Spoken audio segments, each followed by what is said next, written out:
ସମସ୍ତଙ୍କୁ ପ୍ରେଜ୍ ଦ ଲର୍ଡ, ଜୟ ଯୀଶୁ। ଆଜି ଆମେ ପର୍ବ ପାଳନ କଲୁ ସାଧୁ ପାଉଲଙ୍କର ମନ ପରିବର୍ତ୍ତନର ପର୍ବ। ତ ମୁଁ କହିବାକୁ ଚାହେଁ, ଯଦି ଆମେ ଗୋଟେ ସାଧୁର ମନ ପରିବର୍ତ୍ତନ ପର୍ବ ଯଦି ପାଳୁଛୁ, ନିଜେ ଯଦି ମନ ପରିବର୍ତ୍ତନ କରୁନାହୁଁ, ତେବେ ଯେଉଁ ଜାନୁଆରୀ 25 ସାଧୁ ପାଉଲଙ୍କର ପର୍ବ ପାଳନ କରୁଛୁ, ବୃଥା, କିଛି ଲାଭ ନାହିଁ। ସେ ଗୋଟିଏ କଥା କହୁଛନ୍ତି, ଭାଇ ଭଉଣୀ ମାନେ ମୋର ପରି ହୁଅ,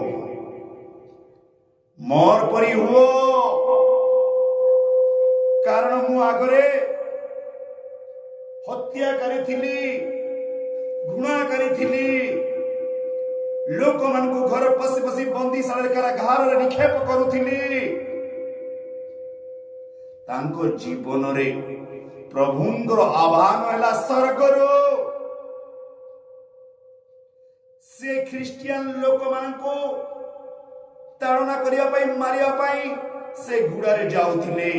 ସେହି ସମୟରେ ସିଏ ଘୋଡ଼ାରେ ଖସି ପଡ଼ିଗଲା, ଆଉ ସ୍ୱର୍ଗରୁ ବାଣୀ ହେଲା, ଏ ସାଉଲ, ଏ ସାଉଲ। ଦୁଇଥର ବାଣୀ ହେଲା। ସାଉଲ କହିଲା, ତୁମେ କିଏ? ପରମେଶ୍ୱର କହିଲେ, ତୁମେ ଯାହାକୁ ତାଡ଼ନା କରୁଛ ସେଇ ଲୋକ ମୁଁ। ଦେଖ, ଆଜି ସେଇ ପାଉଲ ଅଧର୍ମରେ, ଅନ୍ୟାୟରେ, ପାପରେ ଖୁସି କରୁଥିଲା। ଲୋକମାନଙ୍କ ଘର ପଶି ପଶି ପଶି ହତ୍ୟା କରୁଥିଲା। ଭାଇ, ଆମେ ଦେଖିବା ପ୍ରେରିତ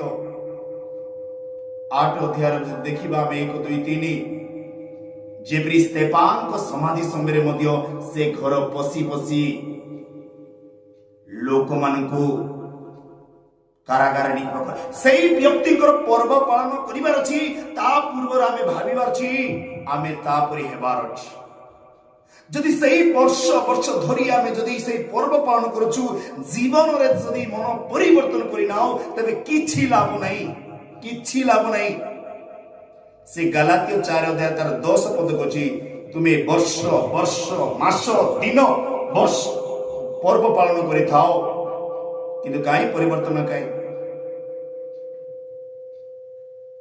ଆରେ ଯେତେବେଳେ ପ୍ରଭୁଙ୍କ ଆହ୍ୱାନ ହେଲା, ସେ ପ୍ରଭୁଙ୍କର ଶକ୍ତି ପାଇଲେ, ବିଭିନ୍ନ ସ୍ଥାନରେ ସେ ପ୍ରଚାର କଲେ, ଡରିଲେ ନାହିଁ। ଭାଇ, ତାକୁ ଗୋଟେ ପ୍ରେରିତ 24 ଅଧ୍ୟାୟ 24, 24, 26